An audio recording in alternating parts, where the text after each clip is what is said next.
네, 한 주간의 정치 이슈를 짚어보겠습니다. 김광덕 전 한국일보 정치부장, 박창환 장한대 교수, 윤희용 오피니언 라이브 센터장 세 분 모셨습니다. 어서 오십시오. 안녕하세요. 네, 먼저 오늘 자정이죠. 오늘 새벽에 발표가 된 국민의당 박성수 김수민 의원에 대해서 검찰이 재청구한 영장이 또다시 기각됐습니다. 이 문제부터 좀 짚어보겠습니다. 정치적으로 어떤 의미가 있다 이렇게 좀 해석할 수 있겠습니까? 일단 그 양쪽의 분위기를 좀 나타낼 수 있는 네. 말이 어젯밤에, 그러니까 오늘 새벽이죠. 영장이 재청구된 영장이 기각되니까 아마 국민의당 관계자들은 아주 발 뻗고 편하게 잤을 겁니다. 네. 근데 검찰은 진짜 이 상당히 자존심도 상처를 받고 또 맥이 빠져가지고 아마 잠을 못 이루는 네. 밤을 보냈을 텐데 그렇게 표현할 수 있고요. 그래서 일단 법원은 그 기각한 사유를 도주와 증거인멸의 우려가 없다. 그리고 방어권이 지나치게 침해된다 이런 이유로 했는데 어쨌든 이번 일로 해서 어떤 검찰은 굉장히 수사에 차질을 빚게 됐고 앞으로 구속을 해야 더 이제 그렇게 압박을 하면서 그렇죠. 수사를 할 텐데 또 하나는 또 국민의당 측에서는 두 해당 의원뿐만 아니라 안철수 전 대표와 박지원 원내대표 비상대책위원장이 여러 가지 곤란한 입장이 있었는데 다시 숨을 돌릴 수 있는 기회를 갖게 됐다 이렇게 볼 수 있겠어요. 그 국민의당 아직 이제 재판 절차가 이제 계속 진행이 되겠죠. 1심, 2심 계속 진행이 될 텐데 어쨌든 정치적으로는 리베이트 파문은 좀 일단락됐다. 이렇게 국민의당이 안도할 수 있겠습니까? 뭐 구속되지 않았다고 그래가지고 사실 재판 결과에 큰 영향은 없습니다. 물론 이제 검찰이 사실 구속이라고 하는 게 어떻게 보면 망신주기의 성격이 있는 거거든요. 사법적인 판단 이전에 검찰이 구속함으로 인해서 좀 뭐라 그럴까요? 기선을 제압하고 가는 이런 건데 이제 불구속 기소로 갈 가능성이 높습니다. 그러면 이제 재판이 지루하게 이렇게 이어질 텐데 그런데 법원에서도 이거를 또 이제 새누리당의 이 문제하고 형평성을 가질 수밖에 없어요. 그렇다면은 구속되지 않은 상태에서 불구속 기소로 가고 재판이 길어지는 그렇게 되면 그 사이에 또 다른 이슈들이 나올 거고 결과적으로 지금 박지원 비대위원장 그다음에 안철수 전 대표에게는 어떻게 보면 호재라고 볼 수 있는 거죠. 그렇지만 물론 이게 이제 불구속 기소가 됐다손 치더라도 뭐 상당 시간이 지난 다음에 어느 날 재판에서 유죄 판결이 나는 경우 이렇게 되면은 이제 그때 가서는 타격이 또 다시 1심에서라도 그렇죠. 일단 타격이 있을 수 있겠죠. 불구속 기소되면 기존의 징계수위 결정한 게 당원권 정지잖아요. 그 단계까지는 갈 수도 있겠네요. 그렇죠. 뭐 그 가능성은 이제 당에서 어쨌든 살펴서 결정할 것이라고 보고 어쨌든 지금 상황에서는 이제 국민의당 입장에서는 뭐 이것이 이제 검찰에 대해서 상당히 반발을 이제 해왔던 것이잖아요. 이것을 이제 그래서 두 번이나 동일한 사안에 대해서 구속영장 청구한 것이 이제 야당 길들이기라고 하는 인식 또 검찰이 오기로 사실 영장을 또는 감정으로 영장을 청구하는 것 아니냐라고 하는 비판까지 이제 나오고 있는 그런 상황이었는데요. 말씀하신 대로 이것이 이제 지금 정치적으로 보자면은 다른 정당과의 이제 형평성 문제. 이것은 뭐냐면은 여당이라든가 또는 다른 당에도 이와 관련한 선거법 위반 관련한 사안들이 있을 텐데 그런 것과 달리 국민의당이 좀 더 엄하게 어쨌든 검찰이 대하고 있다라고 하는 이제 비판들이 있을 수 있는 부분이 있겠고 또 한 가지 지금 이제 검찰이 진경준 검사장 구속이라든가 이런 사건으로 좀 상당히 이제 수세에 몰려 있는 그런 상황이거든요. 이런 상황에서 지금 국민의당을 중심으로 해서 또 정치권에서 검찰 개혁에 대한 요구를 상당히 강하게 하고 또 검찰의 수사권을 제약할 수 있는 약화시킬 수도 있는 제약될 수 있는 고위공직자 수사 비리 수사처까지 이제 만들자고 하는 얘기들이 굉장히 현실 가능성을 높이고 있는 그런 상황이라는 점 때문에 지금 이런 부분에 대해서 검찰이 상당히 어쨌든 이 두 번이나 기각된 것에 대해서 상당히 이제 당혹스러워할 수밖에 없겠고 그래서 일각에서는 또 청구할 수도 있는 거 아니냐라고 하겠습니다만은 세 번째까지 지금 이런 상황에서 청구하기는 쉽지는 않은 상황이고 그나마 어쨌든 국민의당은 이제 바쁜 상황에서 이제 숨을 잠깐 돌릴 수 있는 뭐 어떤 짬을 얻었다 이렇게 볼 수 있겠죠. 지금 뭐 검찰 개혁 말씀하셨는데 공수처 말씀하셨잖아요. 공수처 입법 가능성이 좀 높아졌다 이렇게 볼 수 있습니까? 새누리당이 좀 반대하고 있어서 어떨지 모르겠습니다. 그래서 이 논의는 굉장히 활발하게 할 수 있는 환경이 조성이 됐습니다. 그러니까 최근에 그렇게 진경준 검사장 초유의 검사장급이 이렇게 구속되고 해임된 거는 거의 처음 있는 일이거든요. 네. 그런 상황에서 이번에 또 그거하고 직접 연관되지는 않은 겁니다만은 이게 이제 재청구된 영장이 기각이 됨으로 해서 검찰은 굉장히 수세에 몰려온 상황에서 이제 국민의당은 여기서 이제 그 소위 검찰 개혁 이거를 굉장히 이슈를 띄울 거거든요. 여기에 이제 더불어민주당도 굉장히 하는데 이 검찰 개혁의 방안 중에 가장 많이 거론되는 게 소위 아까 공수처, 고위공직자 비리 조사처를 신설하는 문제. 또 하나는 이제 검경 수사권 조정 문제. 이제 그런 것들이 있는데 일단 가장 당장은 고위공직자 비리 조사차 이 문제가 했는데 야당에서는 지금 당장 도입돼야 된다는 그런 입장입니다. 그런데 이제 여당은 친박 일부에서는 그럴 수도 있다는 건데 대다수 지금 새누리당 입장은 반대하는 입장인데 왜 그러냐 하면 지금 현재 검찰 제도에 대한 불신 때문에 여러 개혁 방안이 거론되는데 거기 외에 지금 특임 검사, 특별 검사, 지금 대통령 직속으로 있는 특별 감찰관 유사 기관들이 굉장히 많거든요.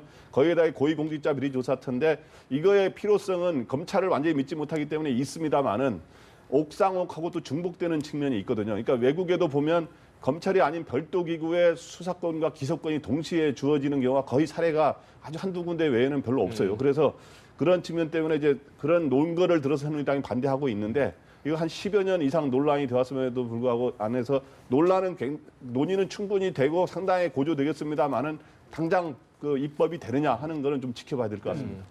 어쨌든 뭐 국민의당으로서 한숨 돌렸다 그 정도로 정리하면 될 것 같습니다. 그 여야 전당대 얘기로 조금 화제를 돌려보겠습니다. 먼저 새누리당 얘기인데요, 박 교수님. 네. 일단은 오파종 구도로 짜여졌습니다. 한번 네. 정병국, 김용태 의원이 단일화됐기 때문에 오파종 구도인데 추가 단일화 전망은 어떻게 보십니까? 일단 두 분의 단일화가 이루어졌고요. 네. 그럼 이제 비주류 가운데 주호영 의원이 아직 후보가 남아 있지 않습니까? 단일화 가능성이 지금 솔솔 나오는 것 같아요. 만약에 이 비주류의 단일화가 이루어진다 그러면 이 파괴력이 상당할 것 같습니다.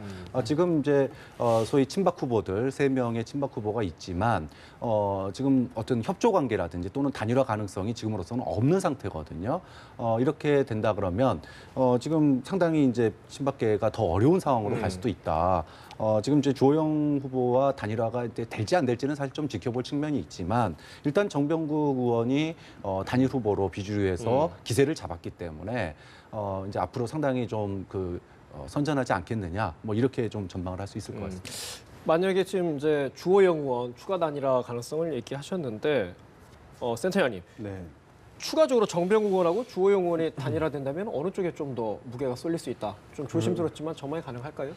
글쎄, 뭐 지금 이제 보면은 지금 정병국 의원하고 김용태 의원 간의 이제 단일화는 여론조사 방식으로 했거든요. 네. 그러니까 새누리당 지지층과 무당파들 70%, 또 이제 일반인들 30%를 반영을 해서 이제 방식으로 했고 결과는 이제 발표를 하지 않았습니다. 그래서 격차가 얼만큼 났는지는 이제 외부로 알려지지 않은 그렇죠. 상황이긴 네. 한데요.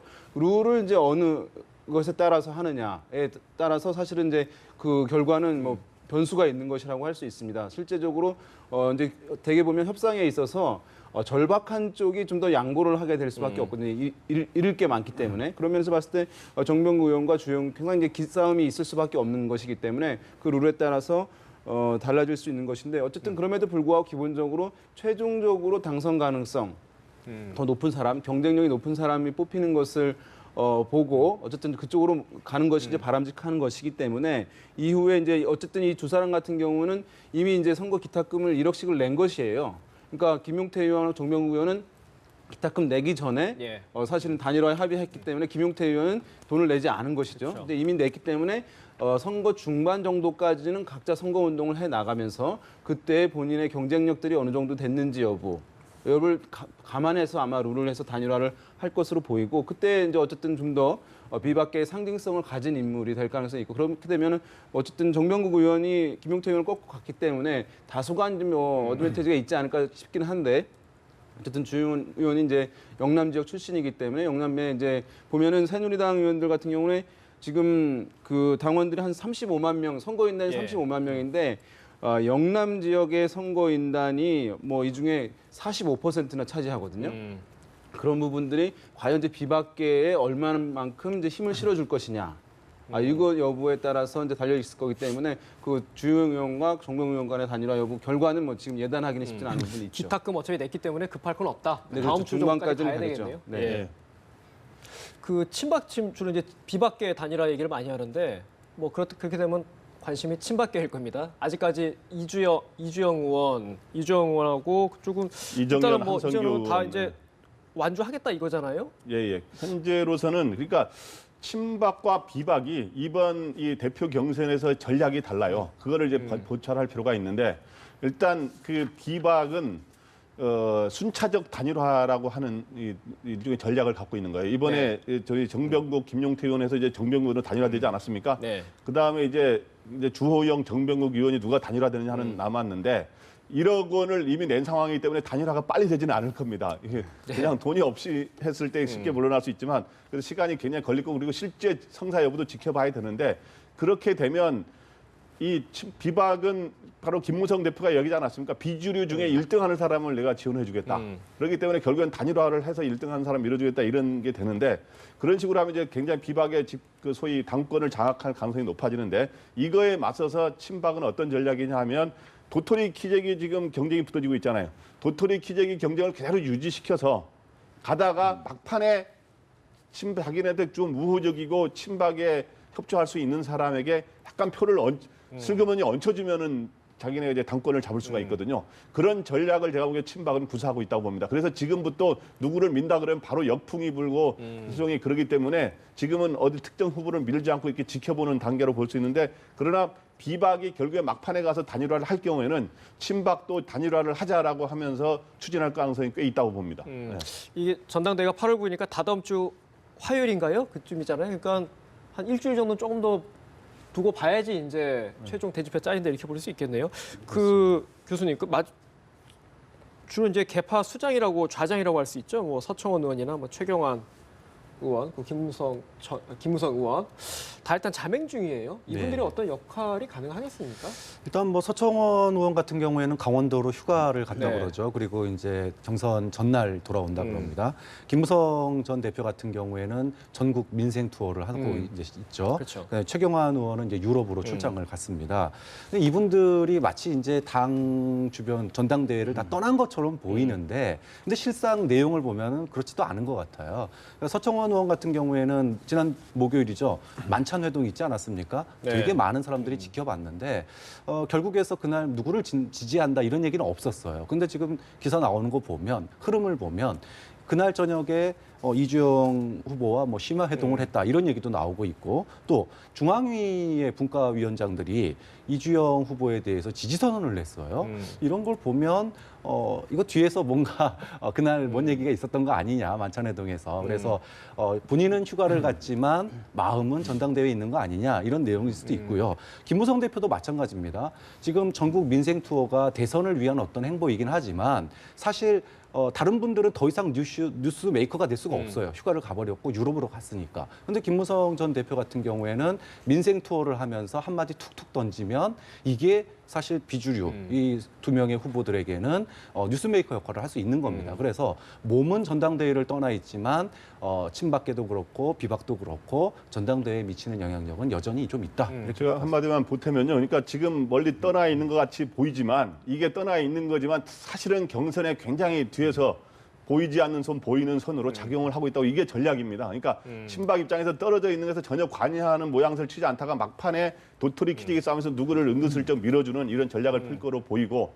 아까 했지만 비박은 김무성 전 대표가 1위 하는 사람을 뒤에서 밀어주는 이런 역할을 하게 됩니다. 그런데 여기서 안타까운 게 뭐냐 하면 친박 패권을 청산하는 문제도 이거 이제 패권 청산 이 주장이 굉장히 많습니다. 이것도 중요한데 또 비박도 무조건 뭐 비박 단일화 하면서 이런 모습을 보면서 안타까운 게 뭐냐면 지금 경선에서 보니까 박박 소리밖에 안 나요. 친박이니 비박이니 계속 박박 소리만 계속 기사만 봐도 제목이 다 박박이잖아요. 그래서 이게 안타까운데 보면 여기서의 앞으로 정권 재창출에 대한 구체적인 비전이라든가 이런 정책적 비전 이런 지금 경쟁이 거의 없잖아요. 이게 참 그렇죠. 안타깝더라고요 보니까. 알겠습니다. 뭐 지금 부장님께서 박박 얘기밖에 안 나온다 말씀하셨는데 반면에 또 더불어민주당 보면은 문문 얘기밖에 또 안 나오지 않습니까? 그것도 어떻게 보면은 개파 논리로 좀 해석을 할 수 있을 것 같아요, 센터장님. 네. 지금 뭐 소위 문심 그 공약 그게 지금 가장 키워드로 떠올랐는데 어떻게 좀 작용할 것 같습니까? 그렇죠. 이제 사실은 뭐 이종걸 이제 전 원내대표가 이제 비주류를 대표해서 출마 선언하고 이제 등록을 하긴 했습니다만은 사실 이제 이 더불어민주당 같은 경우는 많이 말씀드렸습니다만 국민의당이 창당해 나가고 호남 세력들이 어쨌든 빠져나가게 되면서 뭐 주류와 비주류 간의 경쟁 구도라는 것 자체가 지금 허물어져 있는 그런 상황이라고 할 수 있기 때문에 사실상 어쨌든 문재인 대표의 우호적인 그 세력이 절대 다수를 차지하고 있는 것 부인할 수가 없고요. 그것을 그렇기 때문에 문재인 대표에 대한 대립각을 세우는 그래서 주류에 대해 대립각을 세우는 행보들을 하긴 힘듭니다. 뭐 이준걸 원내대표, 전 원내대표가 하고 있습니다만은 지금 그 전에 미리 일찌감치 출마 선언을 했던 뭐 송영길 이제 뭐 의원이라든가 추미애 의원 같은 경우 사실상 엄밀히 얘기하면 친노 또는 친문이라고 명확히 얘기하기 쉽지 않은 인사들인데 사실상 지금 전당대회 국면에서 친문의 입장들을 드러내고 있는 것이거든요. 그것은 본인의 애초적인 정치적 성향과는 맞지 않지만 어쨌든 더불어민주당 같은 경우는 문재인 대표 상당한 실질적인 사실상의 정치적 장악력을 발휘하고 있는 상황에서 어쩔 수 없는 이제 전략이라고 할 수 있겠고 여기서 그러나 이제 동일하게 아까 이제 친박에서 서청원 의원 등과 마찬가지로 어느 특정인을 지지하는 것처럼 뭐 문재인 대표라든가 어떤 친문 핵심에서 할 수는 없는 그런 상황이라고 할 수 있습니다. 왜냐하면 그렇게 될 경우에는 야당에서 계속적으로 더불어민주당이 비판을 받아왔던 개파 문제 다시 이제 불거질 수 있고 비판적으로 대중들의 시각이 형성될 수 있는 상황이기 때문에 그런 면에서 봤을 때 상당히 조용하게 이제 있을 수 있는 것이고 그러면서 꼭 누가 되는 것을 은밀하게 지원하지 않아도 사실 문재인 대표 위상에 큰 변화가 있지 않기 때문에 상당히 이제 좀 조용하고 소극적인 뭐 모습으로 전당대회를 임하지 않을까 예상해 볼 수 있을 것 같습니다. 사실 뭐 친문 직계 주자는 지금 없는 거잖아요. 없죠. 그럼에도 좀 어떻게 보면 문심이 좀 변수로 된 게 좀 묘한데 그만큼 주류 문재인 진영의 표심이 중요하다. 뭐 이렇게 해석할 수 있을 것 같아요. 네, 뭐 일단 비주류라고 예. 하는 실체가 이미 뭐 분당해서 나갔고 이제 일부 남아 있는 사람들밖에 그렇죠. 없거든요. 그러다 보니 자연스럽게 이 주류 중심으로 가는 건데, 근데 이제 주류가 후보를 내지 않고 비주류에게 어떻게 보면은 일부, 그러니까 비주류는 아니지만 이런 모양새를 지금 취하고 있고요. 근데 이제 중요한 거는요, 당의 구심이 주류다 보니까 지금 추미애, 송영길, 김상곤 이 세 후보들의 발언 수위가요 점점 세지고 있습니다. 뭐 이제 박근혜 정부에 대한 거라든지 이런 그 목소리가 점점 비판의 목소리가 높아지고 있는 거. 근데 결국은 누가 더 소위 그 친문, 그러니까 주류의 목소리에 더 귀를 열리고 쉽게 얘기하면 허리를 더 굽히느냐 이런 경쟁을 좀 하는 듯한 느낌마저 주고 있어요. 이제 5일날 예선이 있죠. 한 명은 탈락을 하게 되는데 일단은 거기 탈락하면 안 되고 돼야 되니까 이제 앞으로 이 소위 직계는 아니지만 범주류 후보들로서 친문의 구애를 보내는 현상은 한 1, 2주에 좀 더 진행될 것 같습니다. 그 아까 사회자님 잘 말씀했는데 이제 새누리당이 박박 소리가 많이 난다 그랬는데 진짜 더민주는 문문 소리가 지금 나는 소리인데 보면은 이번 대결 구도도 소위 우스갯소리로 여러 편이 있습니다만은 이번 대결 구도는 친문 대 더 친문 그리고 덜 친문 그리고 하나는 안 친하다는 면에서 안 친문의 대결이 아니냐 네 명이 이런 말까지 나오는데 그 과정에서 이제 문재인 전 대표 측의 그 직계들은 과연 누구를 밀 거냐 한 거 현재 결정하지는 않은 것 같아요. 단지 이제 미리 추미애 의원이 좀 선점하던 상황이었는데 이제 다른 사람들이 잠식해 들어가는 구도여서 근데 그 과정의 이제 특징은 이제 그 서로 선명성 경쟁에서 이제 좌클릭 이런 경쟁이 많이 일어나고 있지 않냐 이러는데 내가 일단 주목할 만한 거는 당대표가 선출된 직후에 지금 이 사람들이 전부 사드 도입 배치를 반대하는 거를 강력히 주장하고 있거든요. 지금 그렇기 때문에 결국엔 누가 되든 간에 사드 반대 당론을 채택하지 않겠느냐. 저는 그 과정에서 이거를 사실 전략적 모호성 입장을 택해왔던 그 김종인 대표 등이 과연 어떤 태도를 취하면서 이 과정에서 당내 갈등이 혹시 생길 수 있는 거 아니냐. 요거를 이제 주목하는 사람들이 있더라고요. 보니까. 그 뭐 지금 덜 친문, 더 친문 얘기해 주셨는데 센터장님. 네. 그럼 뭐 친문의 표심이 어디냐고 하면은 직관적으로 보면은 더 친문이 더 유리한 거 아닙니까? 근데 이제 이런 것이 있을 것 같아요. 지금 이제 그 나온 주자들 같은 경우는 첫 번째 공식 이제 선거운동 시작하는 첫날에 이제 호남을 방문을 대부분 네. 이제 많이 하지 않았습니까? 이제 그런 것을 봤을 때는 그 호남 표심이 이제 중요하다는 측면도 있겠습니다만은 이제 국민의당 등 세력들이 많이 이탈했지만 여전히 이제 호남이 중요한 부분인데 이것은 문재인 대표 쪽에서도 아마 이제 호남에서의 경쟁력을 더 갖고 있는 인물이 당대표가 되는 것이 바람직하다, 낫다라고 하는 생각을 갖고 있을 가능성이 있습니다. 왜냐하면 어쨌든 문재인 대표가 호남에서는 지난 총선 과정에서 보았듯이 충분하게 어떤 신뢰를 아직 회복하지 못한 상황이라고 할 수 있거든요. 그리고 호남을 기반으로 했던 뭐 전 이제 DJ 세력, 김대중 전 대통령의 우호적인 세력이라든가 구민주계 이 세력들 간에 이제 여전히 이제 어쨌든 갈등들이 해소되지 않은 부분들이 정치적으로 이제 있다고 해석이 되는 상황이기 때문에 그런데 당 대표가 호남에서 신뢰를 얻는 인물이다, 호감을 얻는 인물이고 또 호남의 민심을 움직일 수 있는 인물이 된다면 문재인 대표와의 보완적 대선 국면에서의 보완제 역할을 할 수 있는 것이거든요. 그런 면에서 봤을 때 지금 여러 후보들이 호남에 이제 지금 구애를 하고 있는 상황인데 여기서 호남에서 경쟁력을 뭐 추미애 의원이든 송영길 의원이든 아니면 뭐 김상곤 전 위원장이라든 아니면 이중건 의원이든 또 비문이기 때문에 사실은 어떨지 모르겠습니다만 거기서 경쟁력을 보이는 사람을 막판에는 일정 부분 지원할 가능성도 배제할 수는 없다. 이렇게 좀 정치적으로 볼 수 있지 않을까 생각합니다. 문심과 호남 표심이 좀 맞물려 있다. 그렇습니다. 하면 되겠네요. 알겠습니다. 그 더불어민주당 당권과도 좀 어떻게 보면 살짝 맞물려 있는 것 같기도 한데요. 어제 손학규 전 민주당 대표가 정계 복귀를 사실상 시사하는 발언을 했습니다. 그 발언 한번 들어보겠습니다. 지금은 사방이 꽉 막혀 있습니다. 마치 우리가 우물에 빠진 돼지 같은 이런 형국이 되어 있습니다. 저는 오늘 여러분들 앞에서 이 땅끝 해남에서 더 이상 물러날 데가 없다, 물러날 수가 없다, 이런 것을 느끼게 됩니다. 여러분들께서 저에게 주신 이 용기를 여러분과 함께 우리 국민들에게 꿈과 희망으로 돌려드려야 되겠다 하는 각오를 하게 됩니다. 네. 땅끝 해남에서 얘기했습니다. 더 이상 물러날 곳이 없다 이렇게 했는데 기존에도 뭐 새반짝이 이런 얘기를 했기 때문에 수위가 어느 정도 잘 모르겠어요. 어떻게 네, 그래서 생각하세요? 계속 정계 복귀 시사입니다. 신문 제목으로 이야기하면 시사가 지금 몇 번째 계속되고 있는 사실상 정계 복귀 뭐 이런 거 이렇게인데 뭐 새판짜기 하다가 그다음에 하산하겠다, 서울 올라가겠다 뭐 이런 말이 이어서 지금 더 이상 물러날 곳이 없다 이렇게 했는데 저는 이거를 이렇게 변호해서 저는 그만큼 정계 은퇴라는 거를 번복하면서 정계 복귀하겠다는 것이 어렵고 그래서 명분을 정치인은 갖춰야 되는데 그 명분을 만들려고 계속 하는데 하산을 하는데 한 계단 계속 내려오고 있는 상황이에요. 그리고 또 손학규 전 대표가 우리가 잘 알겠지만 또 이게 얼굴을 딱 이렇게 두껍게 이렇게 행동할 수 있는 분이 아니기 때문에 그 명분을 만들려고 점점 이동하는 그런 것 같아요. 그래서 그런데 이렇게 하는데 이게 과연 뭐 복귀 선언할 수 있습니다만은 결국에는 정계 은퇴를 다시 이런 정치적 재기의 카드로 활용하지 않았냐 하는 비판에 직면할 수 있기 때문에 어떻든 잘 이 복귀하더라도 아마 이제 8월 말 넘어서 전당대 끝나서 아마 추석 전후에 할 가능성이 높다 그러는데 이러한 명분과 그리고 타이밍 같은 거를 잘 고민하셔야 될 것 같습니다. 그만큼 복귀하는 길이 어렵다. 뭐 이런 의미로 해석하셨는데 뭐 교수님 어떻게 보세요? 예. 은퇴도 본인 마음이고 복귀도 본인 마음입니다. 하지만 이 중요성, 그 무게가 갖는 건 다르겠죠.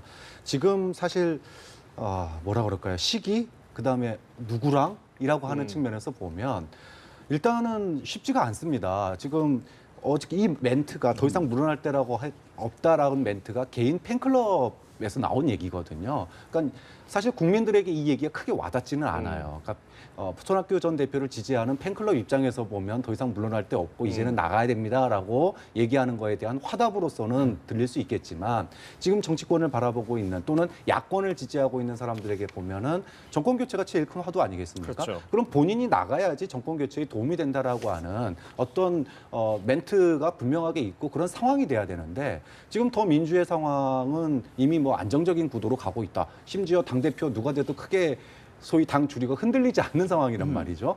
그럼 그나마 갈 수 있는 데가 지금 국민의당밖에 없어요. 국민의당은 박지원 비대위원장 원내대표가 제발 우리 당으로 와서 좀 흥행을 좀 도와주십시오 이러고 있는 판이란 말이죠. 그렇게 보면 국민의당의 손 전 대표가 손 전 고문이 가가지고 과연 얼마만큼 그 흥행에 불쏘시개 역할을 하고 또 본인의 존재감을 드러낼 수 있을까 이제 그런 측면에서 갈 수 있는 길과 시기가 너무나 좁다. 그래서 좀 안타깝고요. 사실 그 정치 은퇴했을 때 그 많은 국민들과 분들이 지지 또는 안타까움 이런 걸 표시했었는데 돌아오는 시기와 내용이 그렇게 싹 국민들에게 와닿지 않는다. 좀 그런 점에서 안타깝다. 마땅치 않다 갈 곳이. 예. 오늘 공교롭게도 이제 7월 30일인데요. 이제 손학규 전 대표가 정계 은퇴를 선언하는 게 2014년 7월 30일 그 보궐선거에서 패배하면서 했기 때문에 사실 시기상으로 보면 딱 2년이 되는 날이긴 한 것 같아요. 지금 보면은 이제 세 가지 길이 이제 있는 것이죠. 뭐 더민주로 가는 방법이 있고 국민의당으로 가는 뭐 녹색 자켓을 입긴 했습니다만 국민의당으로 가는 방법이 있고 제3지대에서 이제 독자 행보를 하는 이제 방안이 있는데 만약에 이제 왜냐면 송영길 의원이 예전에 이제 손학규 대선 캠프 안에 이제 있었기 때문에 지금은 친문을 강조하긴 합니다만은 그럼에도 불구하고 송영길 의원이라든가 또는 비주류의 이종걸 의원이 당 대표가 될 경우에는 더민주 행보 가능성이 높아질 수 있다고 볼 수 있는데 그렇지 않은 경우에는 더민주로 이제 들어가는 길이 상당히 쉽지는 않을 수도 있는 것이고요.